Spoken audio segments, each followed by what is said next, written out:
Tito Concheiro Coello, que, como dicía, era arqueólogo profesional, estreitamente vencellado a Boiro, foi durante unha longa temporada arqueólogo ao Servicio de Diputación Provincial da Coruña, onde realizou diversas intervencións sobre o patrimonio. Hoxe a comunicación que nos vai a dar é os muiños de Río e de Vento en Galicia, un exemplo da arquitectura popular. Tito, cando queira. Gracias. Bueno, benvidos a todos e a todas. Unha vez máis estou aquí en Boiro convosco. Para min sempre un placer acudir aquí, a este concello que estuve tan vencellado ao longo da miña traxectoria profesional, xa 18 anos ao Servizo de Arqueoloxía e da Recuperación de Patrimonio. Aquí prácticamente me formei como profesional. Fixen amistades que ainda perduran, co alcalde Xosé Deira, cando era carismático profesor de filosofía, que ainda segue sendo, profesorado nunca se esquece, e eu era un arqueólogo neófito. Establecemos unha magnífica relación, bueno, pois desas das de antes que para min é un orgullo, non? Bueno, vou falar, facer unha pequena introdución e falar dos muiños desde a perspectiva da que un arqueólogo pode falar dos muiños, unha perspectiva etnoarqueolóxica, non? Vai ser un pouco un complemento para o que despois neste magnífico programa se vai desenvolver, aspectos de tradición oral, aspectos dos muiños da vertente social, aspectos de catalogación dos muiños neste senlleiro concello emborcado na Ría da Arousa, e eu vou falar desde o punto de vista da contextualización do muiño no seu momento histórico e da súa morfoloxía desde o punto de vista da etnografía e da etnoarqueoloxía. Eu son un arqueólogo, hoxe en día os muiños son prácticamente restos arqueolóxicos, son testemunhas dun mundo que periclitou, que colapsou, que se foi.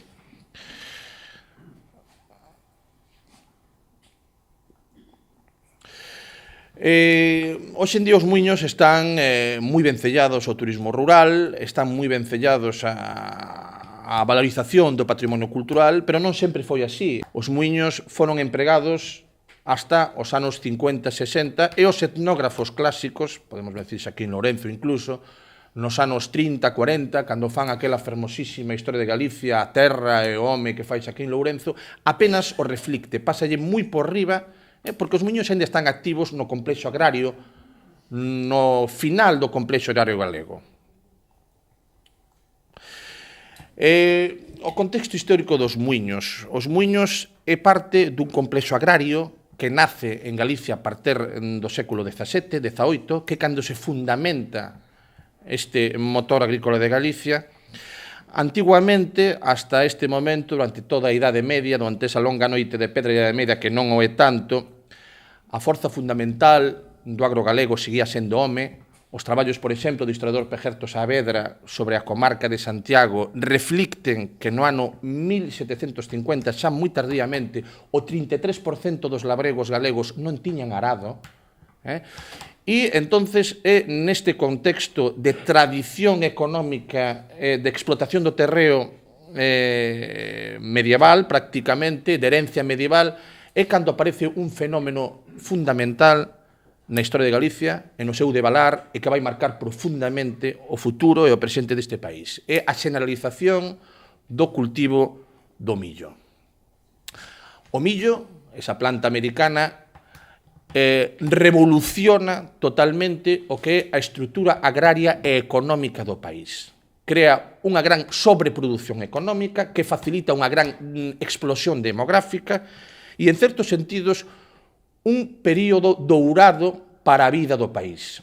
Dense conta incluso que o sistema de propiedade da terra, que era o sistema tradicional dos foros de raíz medieval, nestes momentos resulta moi beneficioso, porque os foros son unha renta, por así decir, de prazo fixo.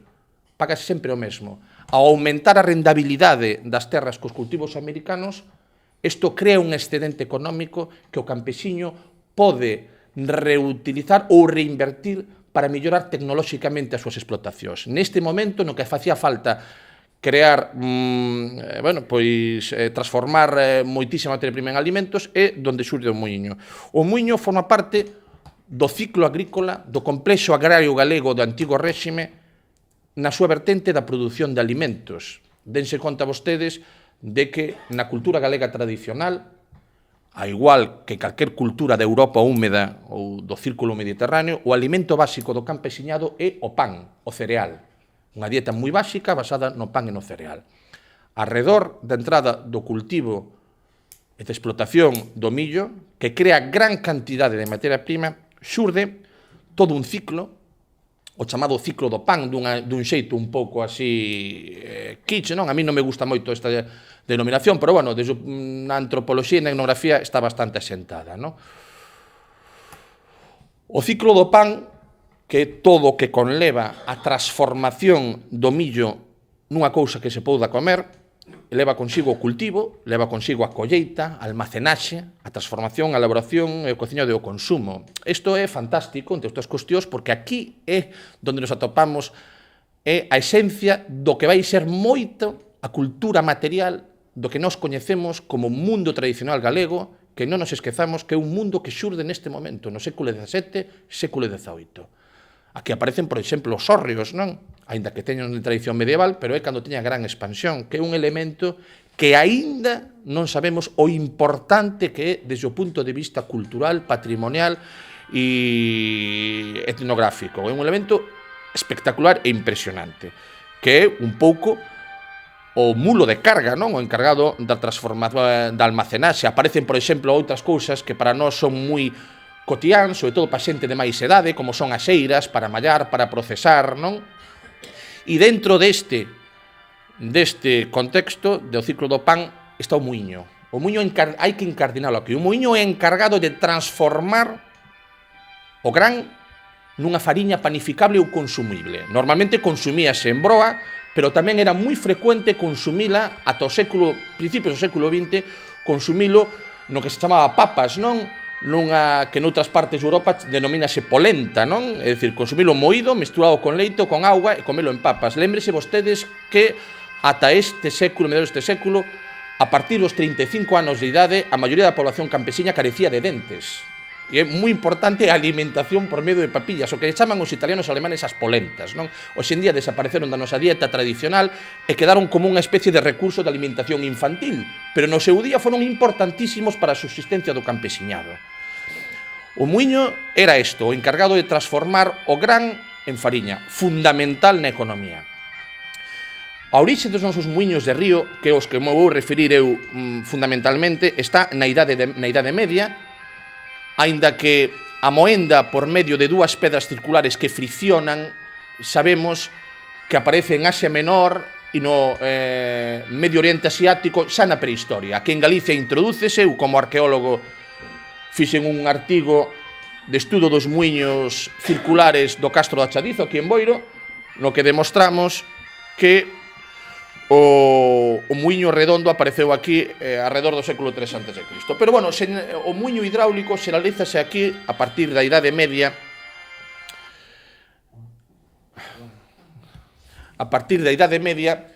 fundamentalmente introducido fundamentalmente polas ordes monásticas.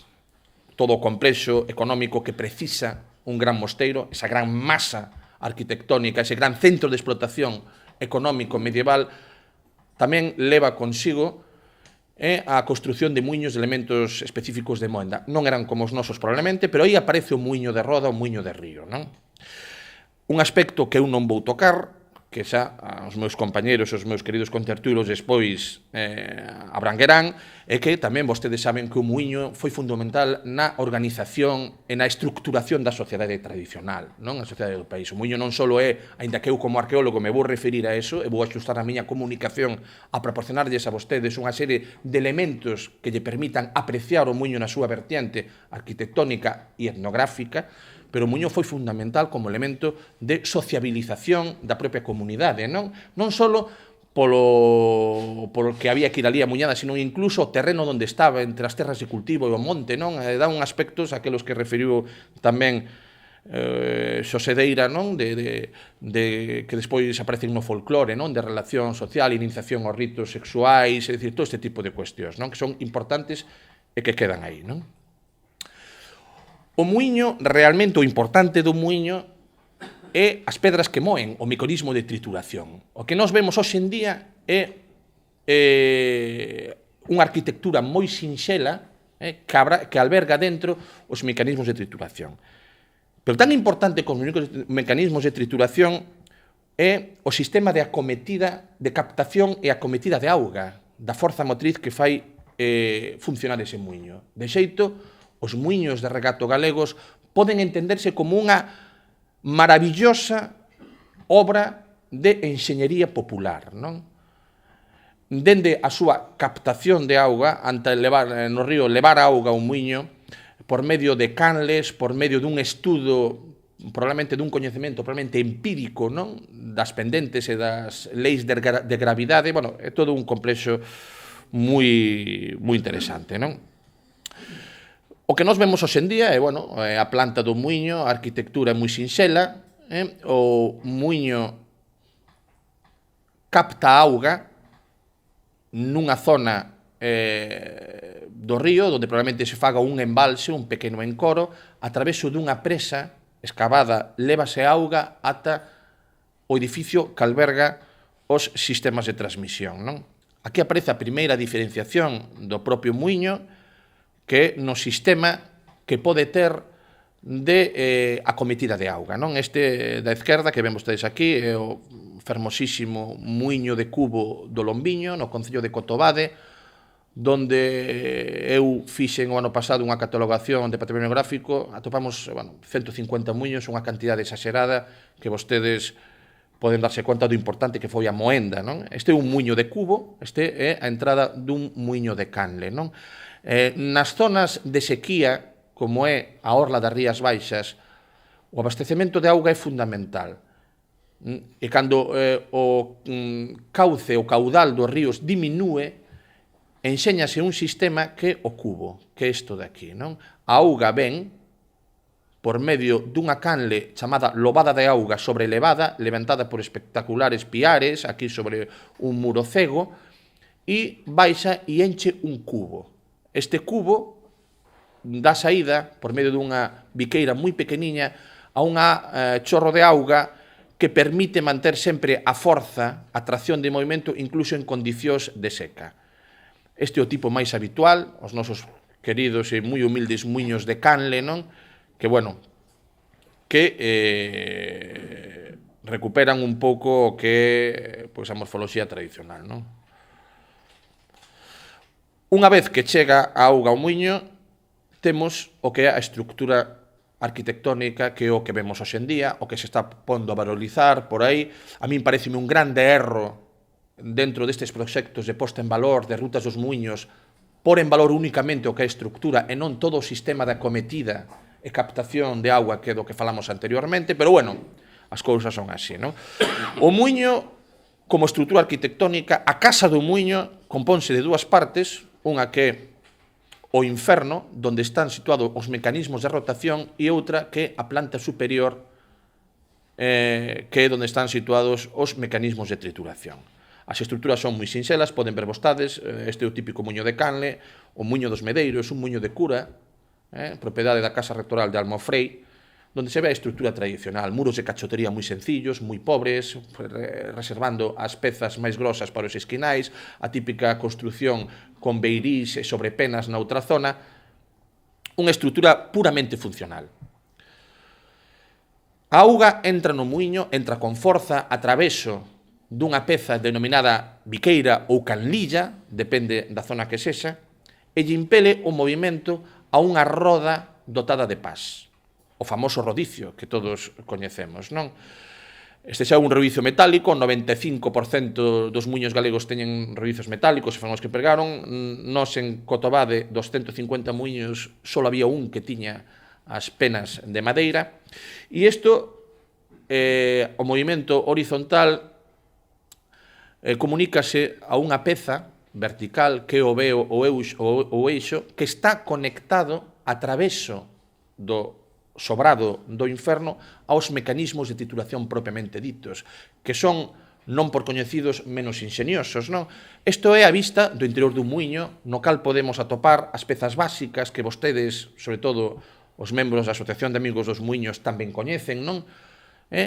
Que as dúas pedras de moer, a capa e o pé, a tolva ou moega donde se bota o gran, a quenlla por donde o gran cae ao ollo do muiño, a abella encargada de regular a maior ou menor inclinación do gran e, por tanto, a maior ou menor velocidade de fricción, o tarabelo, que é ese elemento tan gracioso, non, que vibra cando a capa moe, a cruz ou erguedoiro, que este é un elemento fundamental, porque de este elemento que vai conectado ao rodicio por medio dunha peza transversal, permite regular, ao mesmo tempo que ser un mecanismo de parada, permite regular o maior ou menor grosor, separación entre a moa e o pé, e deste xeito ter unha fariña máis ou menos fina, non? Este muiño ten unha, como case destes muiños herdeiros, non? Teñen unha peculiaridade, esta é a caixa que permite unha recollida máis cómoda da fariña unha vez moída, a vasoira e a pá. A vasoira xa un pouco aculturada, verdad? Estas vasoiras modernas a mí non me gustan, pero bueno, son as... Hoxe en día non pode negar a orden dos acontecementos, como digo os filósofos, non deira, verdad? Entonces, que lle vas facer, non? Ahora xa hasta os bantús andan con pantalón de Adidas, pois imagínate. Bueno, pois aquí a señora esta de Bouzas, que é moi agradable, enseñounos este muiño como se xera un tesouro, que é un dos poucos muiños que aínda traballan, e querelle moito esta fariña esta señora, utiliza moito para facer filloas, para facer, que aí está parte do futuro dos muiños, non? Un pouco especializarse nesta moenda, neste tipo de alimentos, freixós, filloas, papas, algún tipo de tal, crepes, non? Que requiren desta fariña negreira con un pouquiño de cuarzo, con ese sabor acre. Bueno, en definitiva, moi interesante, non? Bueno, este é o interior do muiño. Vamos a seguinte. Os muiños teñen elementos enlleiros importantísimos dentro do que é a súa morfoloxía. Hai muiños, destes muiños herdeiros, como por exemplo este, que teñen dentro do que é o tremiñado, a parte de arriba da estructura arquitectónica, teñen lareiras. Esta é unha lareira un pouco con pretensións de lareira de casa fina, pero é unha lareira, non?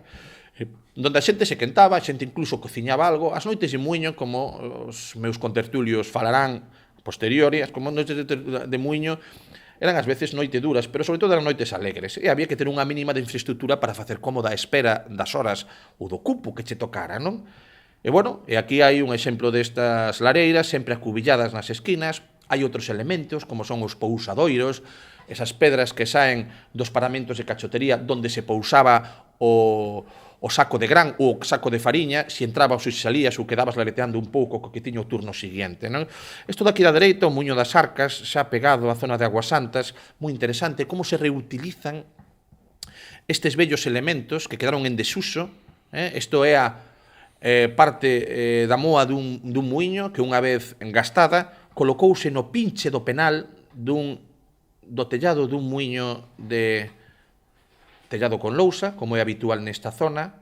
Poden ver como hoxe día os muiños están en zonas espectaculares por a súa beleza, pero moi inaccesibles. Son casi tesouros agochados que un chega ali e descubre como se estuviera descubrindo a espada de Excalibur, non? Non lle falta razón. Son, a verdade, tesouros dunha importancia tremenda. É interesante isto porque tamén ten un sentido de máxico, de protección do gran, non?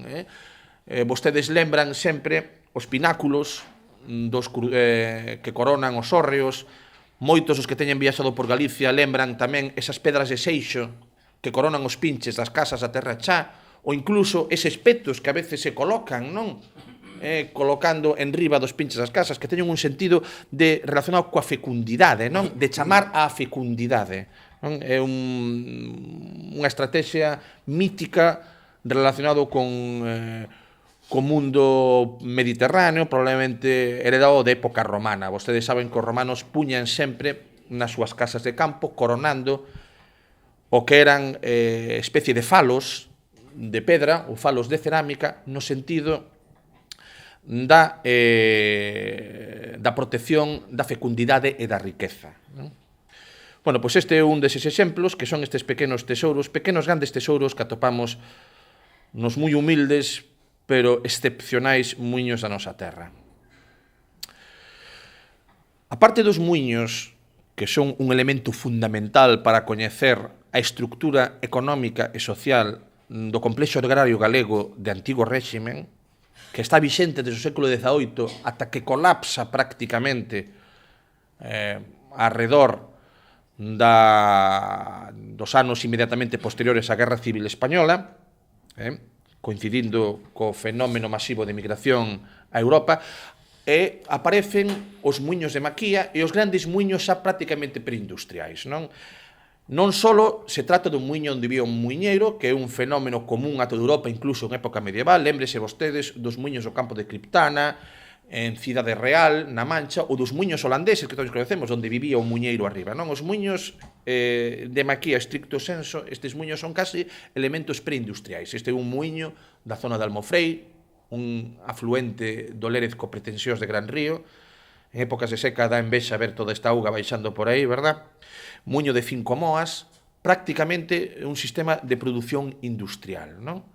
Estes muiños son o estadio inmediatamente o estadio final da evolución do muiño como testemunha dunha maduración do complexo agrario galego de antigo réximen. Se Bávaro se caracteriza o modelo agrario galego de antigo réximen, é unha tremenda adaptación aos tempos e, por suposto, que para min se trata do último complexo agrario tradicional que sigue vixente na Europa húmida. Nese último estadio, con unha gran expansión poblacional, con unha sofisticación dos medios tradicionais levado ao seu último extremo, aparece o muiño de Maquía, que é exactamente igual que un muiño de herdeiros, solo que o bestia. Este muiño vai competir, son muiños feitos nos anos 20, 30, van competir coa entrada das molineras eléctricas, que vostedes tamén coñecen, non? As chamadas maquías eléctricas, que aparecen xa con un sentido totalmente distinto. É moi curioso que as grandes molineras, as que eu coñecín e estudiei, as molineras de Xeve alrededor de Pontevedra, unhas molineras eléctricas dunha familia catalana, que surten de fariña prácticamente a toda a zona, o que hoxe a comarca pontevedresa, incluso prácticamente hasta Barro e por aí a tal. Estas molineras deixan de funcionar nos anos 40, 50, e, sin embargo, os muiños de herdeiros que están al lado siguen funcionando hasta os anos 80, non? Que sobreviven a gran adaptación que ten o complexo tradicional ao cambio das circunstancias históricas. Bueno, pois este é un exemplo dese estadio final de evolución, non? Arredor dos muiños de herdeiros, dos nosos muiños de herdeiros, créase toda unha organización da paisaxe que ten elementos tamén interconectados e que son fundamentais para entender o papel do muiño desde o punto de vista arquitectónico e desde o punto de vista etnográfico. Son os elementos que fan accesible ao que vai muiñar o muiño, que están sempre en zonas, aínda o eran naquela época, de acceso difícil, saben todos, seguramente aquí hai moita xente que foi moer e sabe o difícil que era ir a moer a algúns sitios, que cando che tocaban horas nun muiño do Lombiño non querías ir, que era de noite, que era moi lonxe e tal, que había que atravesar un rego, unha braña, bueno, pois fanse todos esos sistemas. Aquí temos o sistema máis sencillo, non? Que son os pasos de poldras, como lle chaman hoxe en día os etnógrafos que estudiaron másters, pero realmente chamáronse sempre pasais, non? Ou os pasos. Ora chamanlle pasos de poldras porque ora todo o mundo vai polo libro, non? Pero realmente chamáronse pasais, como a discoteca de Noia, igual. Bueno, pois, os pasales. Pois, bueno, e despois teñen os camiños lousados, xa un pouco máis evoluídos, para ir co carro, que tamén é un patrimonio fundamental. O muiño non hai que desligalo nunca de todo este resto de testemunhas. E as pontellas ou pontillóns, fantásticos exemplos de inxenería tradicional, verdad? Que coñecemento empírico para darlle a curva e evitar que este río, que ten grandes habidas, non? Aguante cos tallamares, bueno, unha cosa, desde o punto de vista dun arqueólogo, é ver unha sociedade da idea do ferro, ahora, palpala, totalmente, non? A min faiseme a boca auga vendo estas cousas e disfruto tanto como escavando un xacemento arqueolóxico, a verdade, non? Bueno, ao lado mesmo dos muiños de río tamén están os muiños de maré. Trouxenlle isto, voulle facer unha pequena reflexión máis que nada porque moitos de vostedes irán hoxe a ver os muiños de maré, que o muiño da Seca, o de Cambados, e, bueno, pois coñecelos un pouco, non? Os muiños de maré están distribuídos ao longo da costa galega, funcionan coa forza da marea, que non é un elemento exclusivo daqui, sino que aparece en toda a costa atlántica, son moi comuns na costa flamenca de Holanda, nas Illas Británicas e en todas as zonas de grandes mareas da costa francesa, non? En toda esta zona son moi frecuentes, non? En toda a Normandía, a xente, se alguén foi a Mont Saint-Michel, ali cerca de Mont Saint-Michel hai un extraordinario complexo en Normandía de muiños de mareas, non? Os muiños de mareas que coñecemos son tardíos, a partir do século XVIII, século XIX, sobre todo feitos no século XIX e principios do século XX, é un sistema de produción xa masivo que aproveita a forza do mar. Ubícanse en zonas onde haya moita seca, en onde teñas un esteiro que permita almacenar moita auga. Por iso sempre están situados no cul-de-sac das rías galegas, non?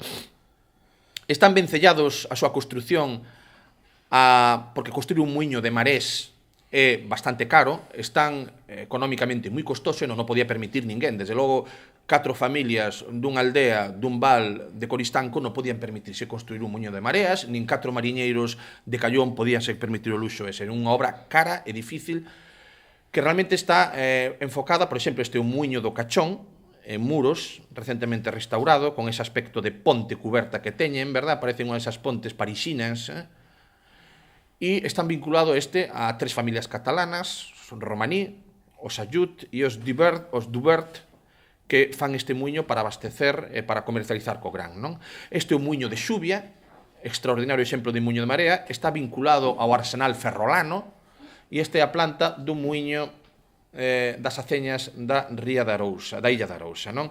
Xa dicimos, están sempre vencellados a un fenómeno de produción xa casi precapitalista na moenda e de produción de cereal, vinculado sempre, no caso do muiño de xuvia, ao arsenal ferrolano, a fábrica de galletas da Armada Española, no caso este, pois a grandes familias, e no caso que hai moitos arredor de Coruña, pois xa prácticamente de establecementos precapitalistas. Bueno, onde dan volta a aire, aquí permitime unha licencia, porque este é un título dun libro da triloxía do meu admirado Torrente Ballester, dos gozos e las sombras, pero penso que é un título que se axusta moi ben ao sentido dos muiños de vento, que son uns elementos dunha forza na paisaxe impresionante. Durante moitísimo tempo minusvalorados, pouco descoñecidos, Galicia é un país de vento, e ninguén lle proporcionaba atención que requerían os muiños de vento en Galicia, que formaron parte da nosa paisaxe, o paisaxe dos nosos avós durante 150, 200 anos, non? Non son moi abundantes, entre outras cuestións, porque o país fornece tantas posibilidades de enerxía hidráulica, hai tanto regato e tanta auga, que realmente era moi fácil facer muiños de herdeiros, muiños de auga e non facer muiños de vento. Os muiños de vento aparecen en zonas moi concretas. Os primeiros muiños de ventos que se teña constancia que hai unha agrupación inmensa na cidade da Coruña, no século XVI empezan os eventos na cidade de Coruña, hai grabados antigos onde se ve o perfil do Monte Alto cos muiños de vento, vinculados sobre todo aos grandes acuartelamentos do exército español. Pero aquí empezanse a facer nunhas zonas moi concretas de Galicia, onde hai boas condicións de vento, empezase a facer a finais do século XIX e principios do século XX. Nun momento en que a produción de millo é tan grande que non abondan os muiños de río, nin sequera os muiños de maquía, para moer esa gran cantidade nos tempos de seca, que coinciden aproximadamente cos meses de setembro e outubro. Neses momentos do ano, que tamén son os momentos no que soplan ventos do norte moi fortes e ventos do suroeste moi fortes, o campesiño galego, algúns campesiños galegos, adoptan un sistema de captación de enerxía que se basea no vento e que permite funcionar. Son muiños moi pequenos, a maioría deles moi modestos, pero que cumplen axeitadamente a súa función. En Galicia hai 3 tipos, pero eu sempre falo de 2 tipos fundamentais dos muiños de vento. Deixemos claro isto, son muiños que se construyen moi tardíamente, que se empregan únicamente en momentos de seca ou en momentos que hai gran excedente. Esta de izquierda é un tipo original de Galicia prácticamente dentro dos muiños de vento europeos.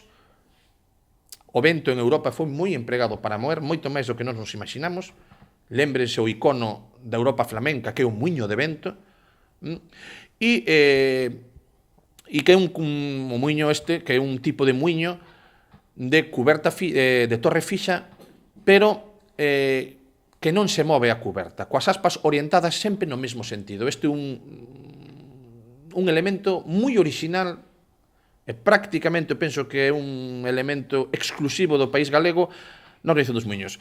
Muiños moi sinxelos, o fundamental sempre é o que hai dentro, a moa, o pé, todo o mecanismo de moenda, e o exterior é un pretexto para albergar dentro os muiños de moenda. É dicir, o sistema é moi parecido ao do muiño de rodicio ou muiño de río.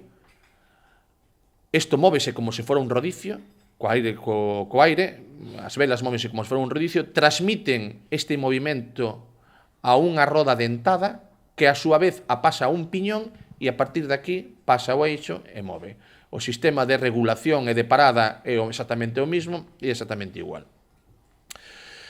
O outro tipo, que é un tipo que eu lle quero moito porque ali na terra da miña Olalla, pois é o paraíso deste tipo de muiños, que son os de cuberta móvil. Fíxense que estrutura máis modesta, xa feita con un perpiaño evolucionado. Este é un muiño que se fixo nos anos 30, o muiño de vento de Santa María de Sacos, da Vila de Abaixo, exactamente igual que outro, cos mesmos sistemas de moenda no interior sería exactamente igual, só que a cuberta podes orientar según no sentido do onde veña o aire.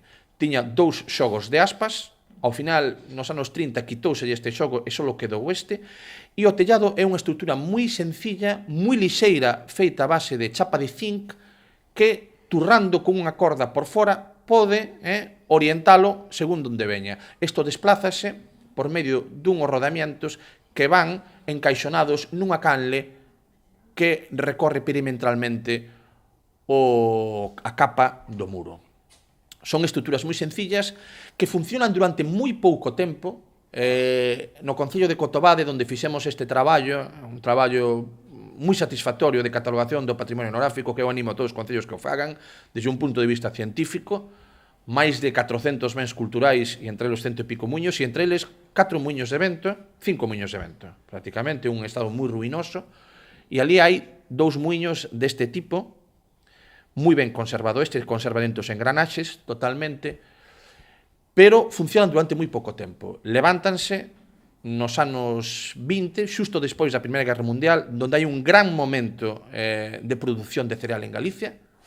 Despois vostedes saben que cando se fai, sobre todo, os muiños de marea e tal, ven a gran crise económica dos anos 30 e a gran sequía dos anos 40, que en España coñeceu o famoso apelativo do nacionalcatolicismo da pertinaz sequía, non? Foi a xente maior lembrarase daquelas sequías que aquí en Galicia repercutiron moito, como esta que estamos a vivir hoxe en día, as sequías dos anos 40, non?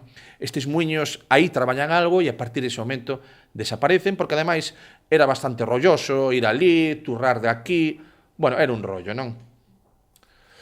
Bueno, nós ali, en Cotobade, atopamos un muiño de vento nun estado de ruína absoluta, atopámolo no cumio dun castro, a Cruz do Castro, atopámolo, non hai mal que por ben no veña, xusto despois dos incendios devastadores de agosto do 2006, consistía en 2 fiadas e estaba prácticamente destrozado.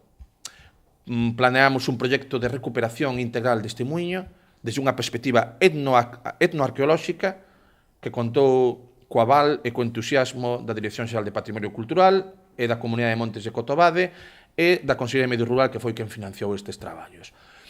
Consistiu nunha recuperación integral deste muiño, cuya primeira fase, que acaba de rematar, foi a limpeza, a recuperación de estructura. Aquí está o señor Belarmino, o mestre canteiro de Aguas Santas, moito me enseñou este home, que tomou con un entusiasmo envidiable, non? Estes vellos canteiros, un home cunha sabiduría que aínda falaba na lingua dos arginas, un home extraordinario. Fixemos, a verdade, que a arqueoloxía permite estas cousas, non? Fixemos foi para mí unha experiencia única, non? Reconstruímos todo o que foi a estructura, todo hai que dicilo, que isto fixémolo como se escaváramos unha casa castrexa. É dicir, fomos excavando por niveles, dibuxamos os derrumbes, recuperamos os derrumbes. Foi un tema que presentámoslo isto nun congreso fai un mes, a Xulio Carballo, que é especialista en arqueoloxía castrexa, como a min, entusiasmoulle isto, porque, según el, pode fornecer moitísimos datos de como podía ser o proceso de tafocenose ou formación de ruína dunha vivenda castrexa como as que vostedes poden contemplar aquí no Castro de Neixón ou no Castro de Baroña, no moi maltratado Castro de Baroña, se teñen o gusto de ir por ali. Entón, fomos quen de recuperar todo isto, e a verdade foi un traballo moi bonito, dou orixe a unha memoria que casi é máis arqueoloxía que outra cousa, pero todo moi cuidadoso. Bueno, este é o estado no que está hoxe en día, e este é o estado no que vai estar ao final. Xa temos pedido para o ano que ven, esperamos ter recuperado isto con a maquinaria interior e tal.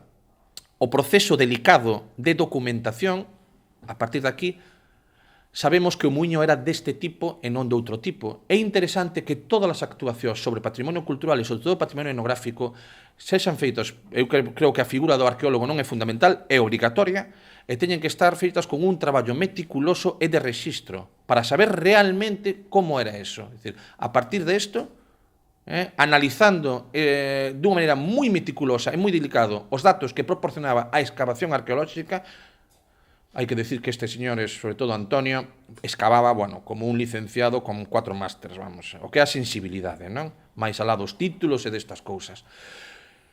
E, bueno, pois a partir dese momento, a partir deste traballo, subemos que era un muiño de torre fixa e bidireccional como este que é o dos muiños do Monte Abalo en Catoira. Bueno, pois ao final vamos a coller esta pá que apareceu ali nun dos muiños do Lombo d'Osne, que eran propiedade do Crego de Almofrei. Vamos a coller esta pá tan bonita, verdad, tan antiga, nada que ver con aquela escoba de plástico de todo a 100, pero tan chula. E vamos a palear para atrás, coller a fariña e palear para atrás. Por que son importantes os muiños? A min, por que me gustan os muiños? Por que nos gustan a todos vostedes os muiños? Eu creo que os muiños son importantes porque, así como o Mosteiro do Xeira é unha obra colosal, o Pazo de Raxoi é unha obra fantástica do neoclásico e do neoclasicismo, esa é, ni máis ni menos, que a arquitectura e a manifestación do poder. O muiño galego e todo o complexo que xira alrededor do muiño galego é a manifestación do pobo galego facendo arquitectura. É absolutamente popular. O pobo fixo o muiño para comer e botou no aí. Botou ali absolutamente todo o resto da súa sabiduría. Os muiños son unha obra modesta, eso é indudable.